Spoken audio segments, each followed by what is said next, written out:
Bom, senhoras e senhores, essa aqui é uma carta de Smith, que é um gráfico em que a gente utiliza, em telecomunicações principalmente, para medir transferência de potência de sinais, casamento de impedância, entre outros fatores. Eu vou ensinar para vocês como é que utiliza essa carta e o que ela traz de informação.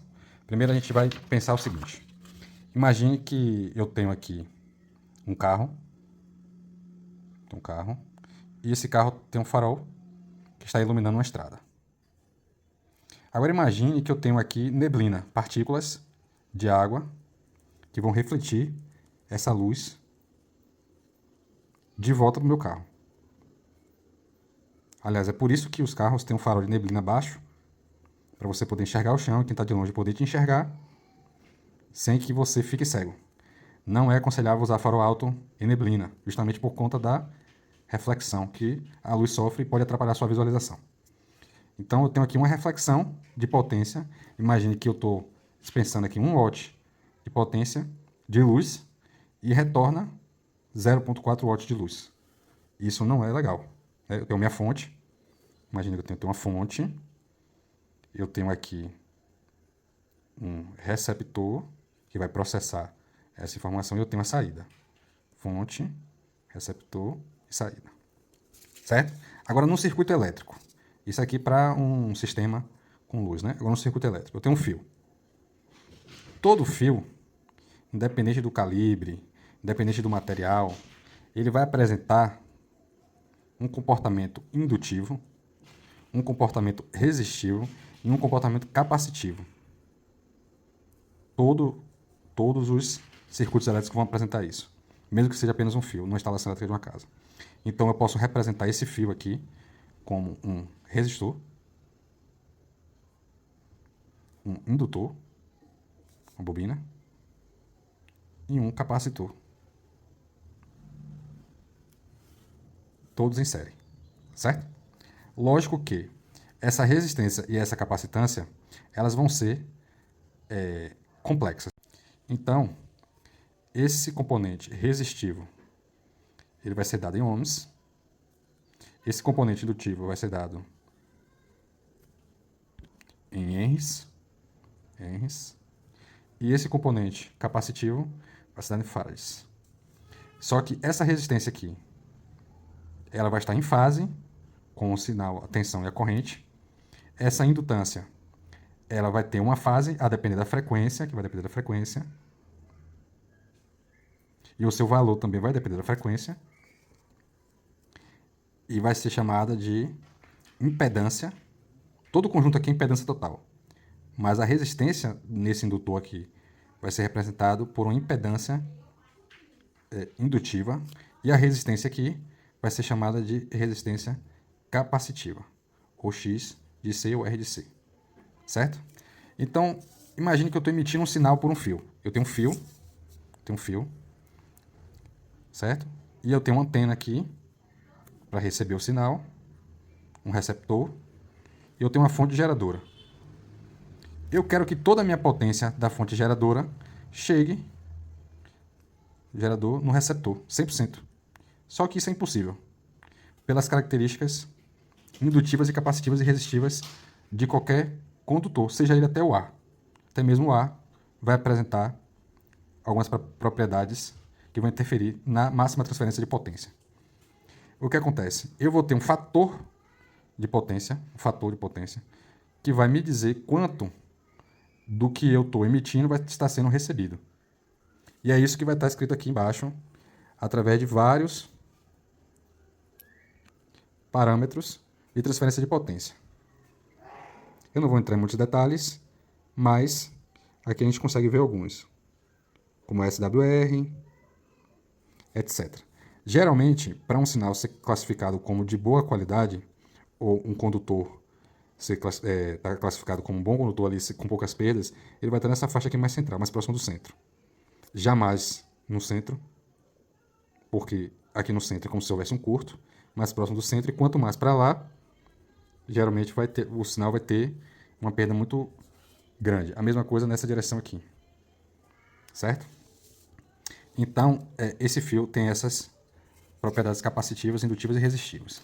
Bom, na carta de Smith, esses círculos representam a resistência pura, a resistência R, não complexa.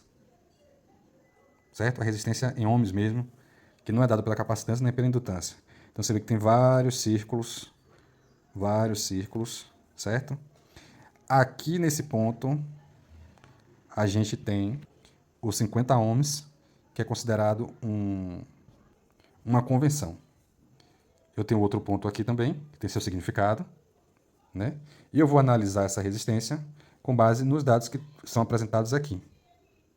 Observe aí, 0.3, 0.7 e assim sucessivamente, tá? Até 50 aqui. São esses círculos, né, que tem esse centro aqui. Observe também que existem traços nessa direção. Esses traços vão representar a resistência complexa, que é um número complexo, tem uma fase, tem um módulo. Então, esses traços nessa direção são as impedâncias capacitivas. São as impedâncias capacitivas. E esses traços são as impedâncias indutivas.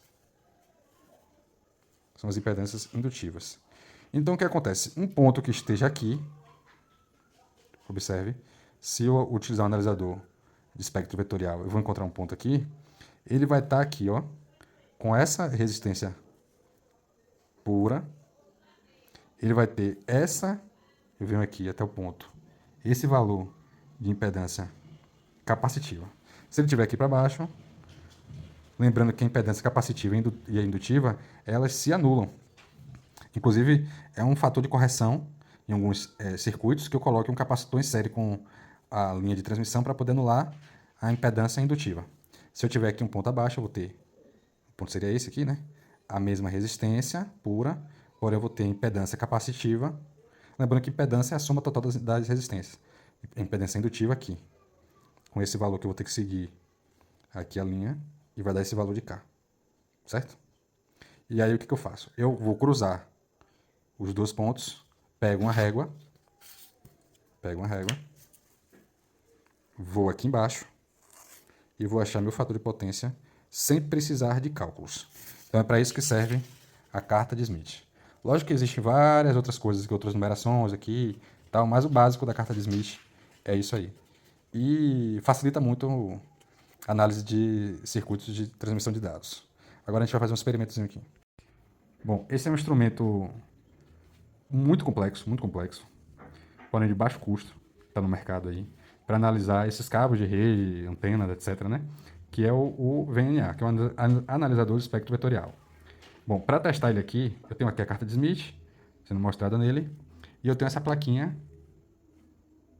que vai mostrar alguns gráficos na carta de Smith. Observe aqui, que ali tem o desenho, ali, né? Mostrando a capacitância, indutância e a resistência. E aqui o sinalzinho verde, que é o sinal que está entrando nesse canal, sendo representado na carta de Smith ali, simulando o desenho. Então essa plaquinha aqui permite a gente fazer um teste de várias formas de apresentação na carta de Smith dentro da análise do VNA. Observe que aqui eu tenho uma representação do circuito e aqui eu tenho os componentes em SMD. Tá? Aqui os componentes maiores, né? Para fazer essa testagem aí. Isso aqui é para calibração. Bom, um aparelhozinho desse, um VNA, que é um analisador de espectro vetorial, usado para antenas, para cabos coaxiais, comunicação de rede, comunicação de dados, esse aqui custa menos de $50. Mas um aparelho desse, maiorzinho, isso hoje, de 2, 3 anos para cá que você vê sendo comercializado da China. Mas um aparelho desse custava, no mínimo, uns 20 a 25 mil reais, a coisa de 5 anos atrás. São aparelhos extremamente complexos e de uso muito restrito. Ele é pequeno, mas ele se presta a fazer uma boa análise. Aqui eu tenho um exemplo de um conector, que você aplica aí, por exemplo, num cabo desses de antena via satélite, para você ver se o cabo está adequado, né? Quando você fala em casamento de impedância, o que é isso? É interessante também falar esse termo da carta de Smith. O casamento de impedância é, no caso, quando eu tenho uma resistência que é da fonte do sinal que eu estou emitindo, e ele vai casar exatamente com as impedâncias indutivas, capacitivas e a própria resistência do circuito, permitindo com que haja máxima transferência de potência. Então isso é casamento de impedância. Casamento de impedância perfeito, eu tenho resistência mínima ou nula. Isso não existe. Porém, quanto menor aqui esses valores, melhor o casamento de impedância. Então isso é o casamento de impedância. Eu vou ter menos reflexão. Lembra do carrinho com a luz emitindo? Eu vou ter menos reflexão do sinal para a minha fonte. Eu vou ter mais entrega desse sinal para o circuito que vai amplificar depois, né? Lembrando que eu vou ter amplificador em cascata, esse processo vai ser sucessivo e isso pode gerar ruídos grandes no final, que vão se multiplicando. Uma outra aplicação aí que o pessoal utiliza é, por exemplo, antenas de rádio. Eu tenho um rádio aqui desses que ele nominalmente pega até 50 km e pega basicamente todas as faixas de frequência, né? Então eu consigo me comunicar, emitir e receber sons. E a antena é um componente especial aqui nesse circuito, que ela precisa ser de boa qualidade na emissão e recepção. Então eu vou jogar aqui na carta Smith e ver o sinal aqui pelo VNA, ver se essa é uma boa antena ou não. O VNA também ele pode apresentar uma outra forma de você enxergar o sinal. Ele dá um gráfico assim, na tela. Geralmente você tem um sinal assim e tem um ponto ou dois, onde o sinal, onde você vê esses vales. Esses vales são os pontos onde eu vou ter uma menor reflexão do sinal, menor retorno do meu sinal para a fonte. Então eu vou saber se na frequência de operação que eu quero, isso eu posso também configurar aqui no aparelho, ele tem uma boa emissão e recepção. Por exemplo, o HF, VHF, etc, né? É isso aí.